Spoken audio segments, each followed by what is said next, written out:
నమస్కారం. Welcome to our channel. నేను సహస్ర. జమ్మూ కాశ్మీర్‌లో జరిగినటువంటి ఈ దాడి విషయంలో ఇప్పటివరకు కూడా ఎటువంటి ప్రగాఢ సానుభూతి మాత్రం ఎటువంటి ప్రముఖుల దగ్గర నుంచి రాలేదు అనే ఒక వార్త అయితే మనం వింటున్నాము. ముఖ్యంగా మన భారతదేశంలో ఉన్నటువంటి బాలీవుడ్‌కి సంబంధించినటువంటి మొత్తం ఖాన్ సంస్థ అక్కడ ఉంది గదా! అమీర్ ఖాన్, షారుఖ్ ఖాన్ ఎవరైతే ఉన్నారో సైఫ్ అలీ ఖాన్ వీళ్ళంతా కూడా ఈ దాడిని సమర్థిస్తున్నారా? లేదంటే ఖండిస్తున్నారా? అసలు ఏమనుకుంటున్నారు? ఎందుకు వాళ్ళు ముందుకొచ్చి మాట్లాడట్లేదు? ఇదొక వాదన అయితే, మరొకటి ఇప్పుడు తెలంగాణ గాని, ఆంధ్రప్రదేశ్‌లో గాని ప్రముఖులకు సంబంధించిన వాళ్ళు కూడా ఎవరు దీని గురించి మాట్లాడట్లేదు. అసలు ముఖ్య నేతలు కాంగ్రెస్ సంబంధించి గాని, లేదంటే ఇతర పార్టీలకు సంబంధించిన వాళ్ళు వాళ్ళే విధంగా ఫీల్ అవుతున్నారు. అసలు ఏం జరగబోతుంది? అంతే కాకుండా హైదరాబాద్ కూడా పెను ప్రమాదం ముంచుకు రాబోతుందన్న ఒక వార్త అయితే హల్చల్ అవుతుంది. నిజమేనా?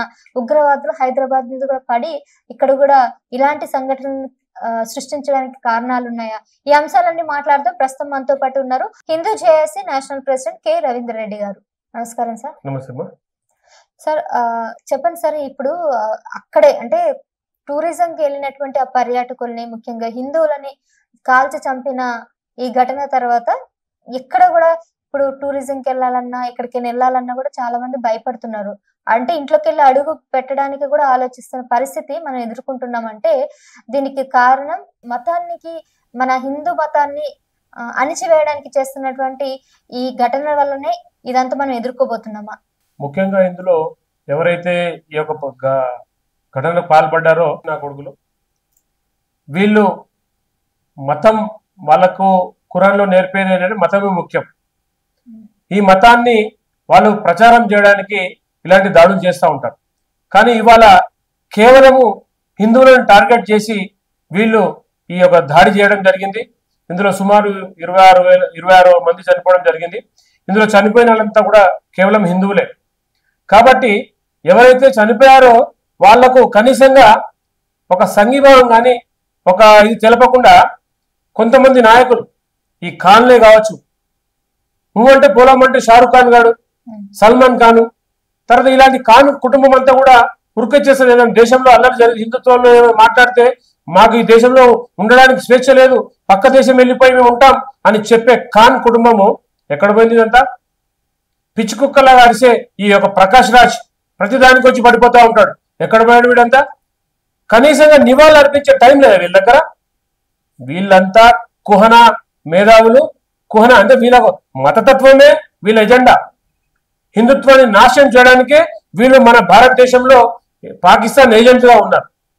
కాబట్టి ఎవరైతే ఇక్కడ పాకిస్తాన్ ఏజెంట్గా ఉన్నారో మీరు చూస్తే గతంలో కూడా నెహ్రూ పీరియడ్ నుంచి కూడా మనకు ఇక్కడ జరిగేది ఏంటంటే ఈ మన హైదరాబాద్ ని ముఖ్యంగా ఈ యొక్క తుగ్లక్ పరిపాలన మనం గతంలో చూసాం కదా.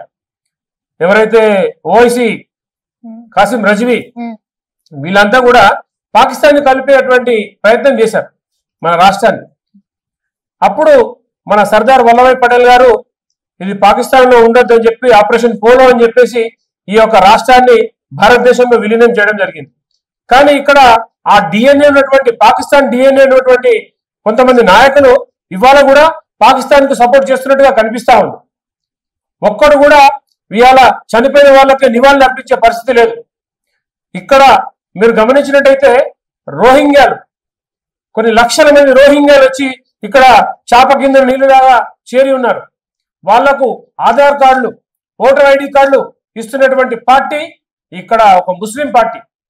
కాబట్టి ముందుగా కళ్ళు తెరవాల్సింది ఏంటంటే ఎవరైతే ఈ దేశంలో ఉండి మేము హిందువులము, మేము ముస్లింలము, క్రిస్టియన్ అని చెప్తా ఉన్నారు కూడా ఈ ముస్లిం పేరుతో ఇవాళ కూడా పాకిస్తాన్ డిఎన్ఏ ఇక్కడ ఉన్నట్టుగా మాకు కనిపిస్తా ఉంది. కాబట్టి దీన్ని మనము ఫస్ట్ వీళ్ళ మీద దృష్టి పెట్టాలి. ఈ ప్రభుత్వాలన్నీ కూడా వీళ్ళ మీద దృష్టి పెట్టి ఇక్కడ వాళ్ళని అణిచివేస్తే గానీ మన దేశం కానీ మన రాష్ట్రం కానీ బాగుపడదు. ఓకే. హైదరాబాద్ కూడా ప్రమాదం ముంచుకొస్తుంది అంటున్నారు. మరి హైదరాబాద్ లో కూడా పాకిస్తాన్ కి సంబంధించిన అనుచరులు ఎవరైనా ఉన్నారని అనుమానిస్తున్నారా? గతంలో ఏ దాడి, తీవ్రవాద దాడి జరిగినా ఏజెంట్ ఇక్కడ నుంచే. మొన్నటికి మొన్న వరంగల్ లో చూసుకుంటే ఒక టిఫిన్ సెంటర్ పెట్టి గత 7 సంవత్సరాల నుంచి కూడా ఒక తీవ్రవాది ఉన్నట్టుగా మనకు తెలిసింది. కాబట్టి తీవ్రవాదులకు అడ్డగా మారిపోయింది హైదరాబాద్. హైదరాబాద్ లో రోహింగ్యాల రూపకంగా తీవ్రవాద రూపకంగా ఇక్కడ ఎక్కడ దాడి జరిగినా, ఏ రాష్ట్రంలో దాడి జరిగినా లింక్ హైదరాబాద్కే ఉంటుంది. కాబట్టి ఇక్కడ ఒక ప్రత్యేకమైన దళాన్ని, కేంద్ర దళాలు ఇక్కడ పనిచేయాల్సినటువంటి అవసరం ఎంతైనా ఉంది. కాబట్టి మనము ఖచ్చితంగా చెప్పొచ్చు, హైదరాబాద్ లో తీవ్రవాద సంస్థలు ఉన్నాయి. కాబట్టి వీటి మీద దృష్టి పెట్టాల్సిన అవసరం ప్రభుత్వం పైన ఉంది. మరి ఇంత ప్రమాదమైనటువంటి పరిస్థితులు మనం ఉన్నప్పుడు మన నేతలు గాని, మన ప్రభుత్వం గాని ఎందుకు దీని గురించి ఇంకా సీరియస్ యాక్షన్స్ తీసుకోవట్లేదు అంటారు? వీళ్ళకు కేవలము కులం ఓట్లు కావాలా, మతం ఓట్లు కావాలండి. దేశ భవిష్యత్తు అవసరం లేదు వీళ్ళకు.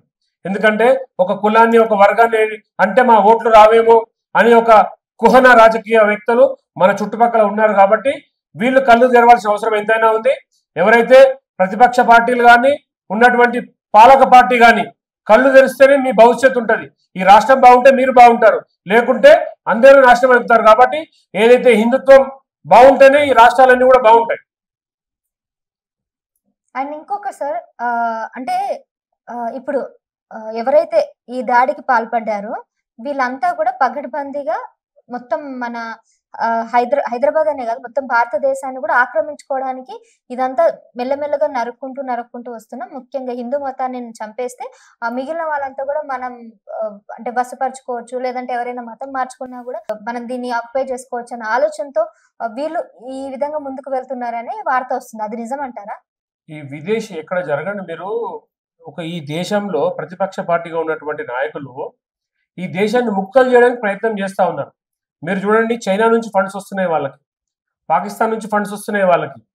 ఈ కాంగ్రెస్ పార్టీ నాయకులకు విదేశాల నుంచి ఫండ్స్ వస్తూ ఉన్నాయి.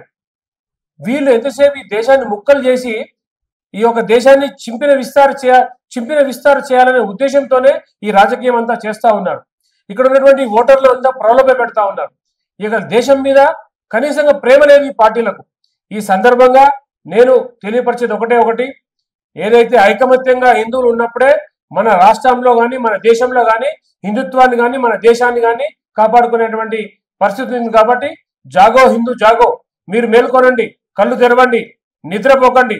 ఇప్పటికైనా మేలుకోకుంటే మీ యొక్క నిద్రలోనే ఈ జీవితాలు ముగిసిపోతాయి. కాబట్టి హిందువులు ఐకమత్యం కావాల్సిన అవసరం ఎంతైనా ఉంది. రైట్ సార్, చాలా విషయాలు తెలియజేశారు. ఎందుకంటే మీరు అన్నట్టు కూడా ఇప్పుడు మీరు కనుక ఒక స్టాండ్ తీసుకోవాలి, మీలాంటి వాళ్ళు చాలా మంది స్టాండ్ తీసుకుంటే మీ వెనకాల ఎంతో మంది ఇంకా ముందుకు వేసి మన అంటే హిందూ ధర్మం ఒక్కటే కాకుండా మన ఇండియన్స్ ను కూడా కాపాడుకోవాల్సిన బాధ్యత ఎంతైనా మాకుంది. Thank you sir.